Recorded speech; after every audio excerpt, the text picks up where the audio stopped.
In back to Sudan, where rape is used as a tactic of war.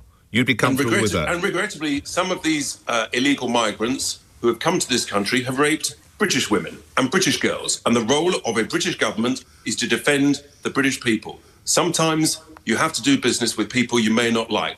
We cannot control despotic regimes around the world. What we can do is protect our own people. And that's... Farage vows to deport a city-sized wave 600,000 in 5 years, even if it means wiring cash to the Taliban. Denmark is already doing it. 90 sent home, courts bypassed, borders locked. Watch how the right finally fights back. We've been round the block. We've got a track record of success in business, and we're now negotiating on behalf of taxpayers, and we will secure much better value than has ever been achieved before. And Zia's calculations are correct and will actually mean that over the lifetime of a parliamentary term, tens of billions of pounds can be saved because we will remove this huge cost, currently 7 billion and rising, of the asylum seekers, the illegal migrants.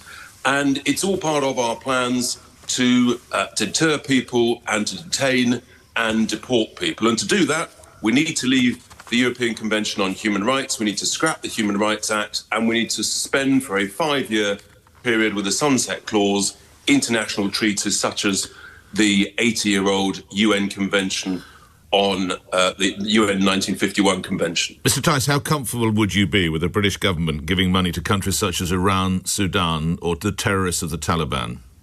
Sometimes in life you have to do business with people that you may not like. If we want a ceasefire in Gaza, you've got to do a deal with Hamas. If you want a ceasefire in Ukraine, you've got to do a deal with Putin. These are not nice people.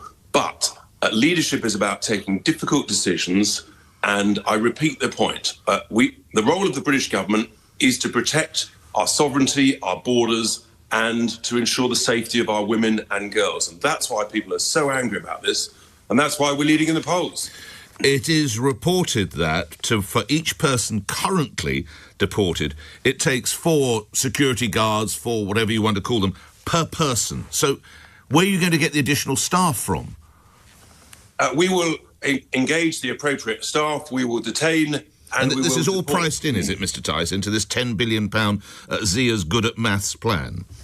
It is, and we're also good at organising things. We're also good at getting things done. Nobody thought when we started out just before the general election that we'd secure any MPs. No one thought we'd now be trading as the leading party in every national poll. So we continue to exceed expectations that everybody sets for us. Nobody thought we'd win 10 councils. We did. We're running them. We're saving tens, if not hundreds of millions of pounds already. So, yeah, we've got a track record of success. And what we're saying to the British people is give us a clear mandate at the general election next time around, and we will sort this out. And lastly, you'll be aware, Mr. Tice, you're a bright man, exiting the ECHR. What does that mean for Northern Ireland?